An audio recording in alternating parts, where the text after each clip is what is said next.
છોટાઉદેપુર પંથકમાં છેલ્લા 3 દિવસથી પ્રતાપનગર છોટાઉદેપુર થઈ જોબટ તરફ જતી પેસેન્જર ટ્રેન અનિયમિત રીતે મોડી પહોંચી રહી છે, જેના કારણે મુસાફરો ભારે હાલાકી ભોગવી રહ્યા છે.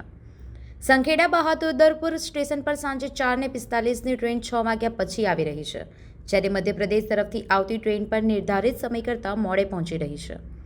ટેકનિકલ ખામી અને પ્રતાપનગર તેમજ જોબટ સ્ટેશનને એન્જિન આગળ પાછળ કરવાની પ્રક્રિયા તેમજ SLRની અછતને કારણે વિલંબ થતો હોવાનું રેલવે વિભાગે જણાવ્યું છે.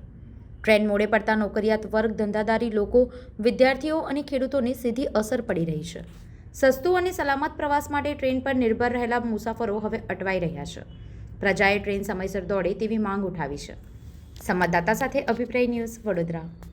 આવા જ વધુ સમાચારો જોવા માટે સબસ્ક્રાઇબ કરો અમારી YouTube ચેનલને અને જોડાયેલા રહો Facebook, Instagram અને Twitter પર.